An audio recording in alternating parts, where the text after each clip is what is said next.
নির্দেশে সে এই হারুনের সাথে ডিবি হারুনের সাথে ঐক্যবদ্ধভাবে এই বৈষম্য বিরোধী আন্দোলনকারী নেতৃবৃন্দকে আটক করা, তাদেরকে রাষ্ট্রদ্রোহী মামলা দেওয়া এবং তাদেরকে গলা কেটে হত্যার হুমকি দিয়েছে।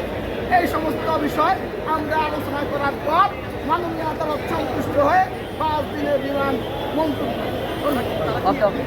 এই যে বিজেপির কথাটা আসছে, গত তারিখে আপনারা দেখছেন যে ওর বাবাকে যখন কোর্টে উঠাইছে তখন কিন্তু বাদী উপস্থিত ছিল। আপনারা যারা সাংবাদিক আছে তারা দেখেছেন যে আমি বাদীকে ওই দিন নিয়ে আসছিলাম। আজকে আমি বাদীকে আনতে পারি কারণ বাদী অস্বীকার সামনের তারিখ আমি বাদী নিয়ে একটা দরখাস্ত দিচ্ছি আদালতে। এরা একটা সিন্ডিকেট, এই সিন্ডিকেটের সাথে আমাদের 2জন আইনজীবীও জড়িত আছে। আমাকে যেটা জানানো হয়েছে বাদী যেটা জানাই 2জন আইনজীবীও জড়িত, 2জন আইনজীবী সহ এই তহিদ আফ্রিদির যে বাসায় যে একটা ভিডিও ফুটেজ আছে ওদের বাসায় নিয়ে এই বাদীকে জিম্মি করে কিছু কাগজপত্র স্বাক্ষর নিয়েছে এবং একটা ভিডিও করেছে।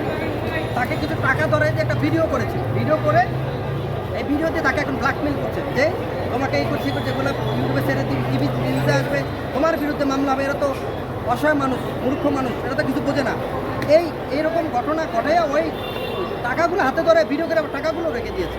এটা আমরা গত তারিখে আমরা বিজ্ঞ আদালতকে বলেছি যে বাদী একজন ব্ল্যাকমেলের শিকার, বাদী একজন অপহরণের শিকার হয়েছে এবং বাদী অপহরণের মামলাটা আমরা অচিরে আবার একটা অপহরণের মামলা করব। দেখেন এখানে বিষয় হচ্ছে এটা যে মামলা